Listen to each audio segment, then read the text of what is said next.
আসসালামু আলাইকুম ওরহমতুল্লাহি ওবরাকাতুহ। সম্মানিত ধর্মপ্রাণ মুসলিম ভাই ও বোন, আমাদের মাঝে আগমন করছে পবিত্র মাহে রমাদান মাস। আর এই মাহে রমাদান মাস সম্পর্কে কোরআনুল কারিমের ভিতরে আল্লাহ রব্বুল আলামিন বলেছেন, ইয়া আইয়ুহাল্লাযীনা আমানু কুতিবা আলাইকুমুস সিয়ামু কামা কুতিবা আলাল্লাযীনা মিন ক্বাবলিকুম লাআল্লাকুম তাত্তাকুন। হে ঈমানদারগণ, তোমাদের উপর রোজা ফরজ করা হয়েছে যেমন ফরজ করা হয়েছিল তোমাদের পূর্ববর্তীদের উপর, যেন তোমরা এর দ্বারা মুক্তাকি হতে পারো।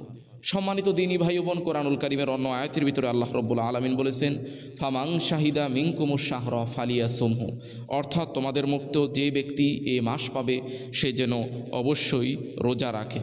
সম্মানিত দিনী ভাই বোন, পবিত্র মাহে রমাদান মাস, এই রমাদান মাসের বিশেষ একটি প্রস্তুতি রয়েছে।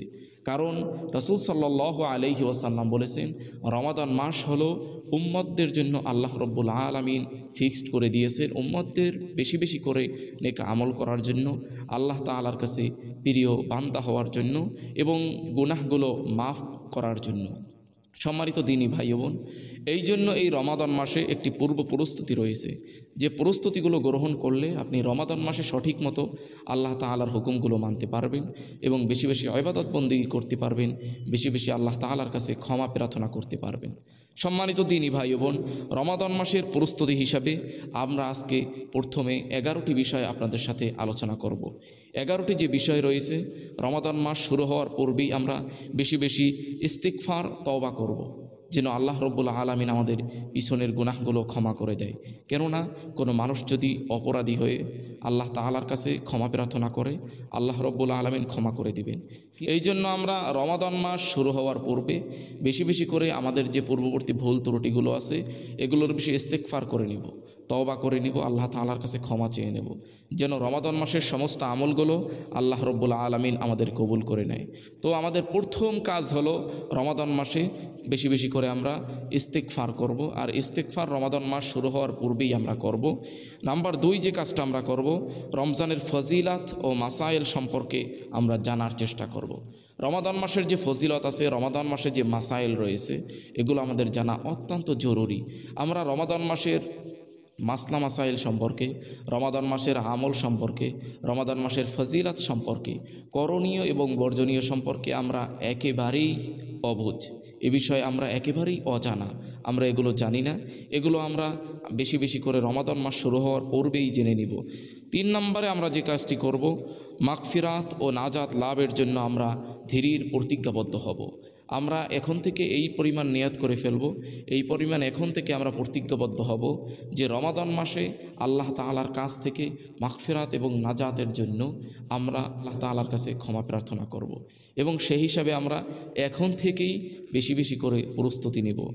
নাম্বার 4 যে আমাদের কাজ, পূর্বের কাজা রোজা যদি আমাদের থাকে, সেই কাজা রোজাগুলো আমরা আদায় করে নেব। আমাদের যে পূর্বের কাজা রোজাগুলো রয়েছে, যারা গত বছর রোজা রাখতে পারেননি বা রমাদান মাসে অসুস্থতার কারণে কিছু রোজা আপনাদের ভেঙে ফেলতে হয়েছে বা রাখতে পারেননি, সেই রোজাগুলো আপনারা রমাদান মাস আসার পূর্বেই সেই রোজাগুলো আপনারা রেখে ফেলবেন। বিশেষ করে মা বোনদের অনেক সমস্যা থাকে, তারা তাদের রোজাগুলো তারা রাখতে পারে নাই, সেই রোজাগুলো তারা এখন রেখে ফেলবে রমাদান মাস শুরু হওয়ার পূর্বেই। নাম্বার 5 যে কাজটি আমরা করব, আমাদের ভিতর থেকে অন্তরে হিংসা বিদ্বেষ এবং শিরক থেকে পরিচ্ছন্ন করে ফেলব। আমাদের অনেকের অন্তরের ভিতরে হিংসা বিদ্বেষ অহংকার এবং বিভিন্ন গুনাহ লিপ্ত রয়েছে, যে গুনাহগুলো আমাদের সবসময় হতে থাকে। আমরা যে গুনাহগুলোর ভিতরে লিপ্ত আছি, এই গুনাহগুলো থেকে আমরা মুক্ত হওয়ার চেষ্টা করব রমাদান মাস শুরু হওয়ার পূর্বেই। নাম্বার 6 যে আমরা কাজ করব, যে আমরা অনেকে অশ্লীলতার ভিতরে ডুবে আছি, সোশ্যাল মিডিয়া এবং মোবাইল ফোনের মাধ্যমে অথবা কোনো ইলেকট্রনিক ডিভাইসের মাধ্যমে ও ইন্টারনেট সংযোগ কোনো ডিভাইসের মাধ্যমে আমরা অনেকেই অনেক গুনাহের ভিতরে লিপ্ত আছি। রমাদান মাস শুরু হওয়ার পূর্বে এই গুনাহের কাজগুলো আমরা সকলে ত্যাগ করে ফেলব। নাম্বার 7, গত রমজানের ভুলগুলোকে আমরা চিহ্নিত করব। গত রমাদানে অনেকে ভুল করে রোজা রাখেন নাই, বা গত রমাদান মাসে যে আমলগুলো আপনার করার কথা ছিল সেই আমলগুলো আপনি করতে পারেননি। তো এখন থেকে আপনি প্রতিজ্ঞাবদ্ধ হন যে রমাদান মাসের ভুলগুলো আপনি তাড়াতাড়ি করে চিহ্নিত করে সেগুলো শুধরে ফেলবেন। গত বছর রমজানে যে ভুলগুলো হয়েছিল, এবছর রমজানে যেন সে ভুলগুলো আর না হয়। নাম্বার 8 যে হলো, রমজান মাসের আমলগুলো বারবার আপনি রিহার্সেল করবেন। গত রমাদানে যে আমলগুলো করেছেন সেই আমলগুলো নিয়ে আপনি আলোচনা করবেন। এবছর রমাদান মাসে কি কি আমল রয়েছে সেই আমলগুলো নিয়েও আপনি একটু গবেষণা করবেন এবং সেগুলো সম্পর্কে ভালোভাবে জানবেন, যেন রমাদান মাসে আপনার আমল ইবাদত বন্দিগির ক্ষেত্রে কোনো রকম গাফলতি কিংবা ঘাটতি অথবা অসম্পূর্ণ না থেকে যায়। নাম্বার 9 যে রয়েছে, রমাদান মাসের পূর্বে আপনি সময়সূচি নির্ধারণ করুন।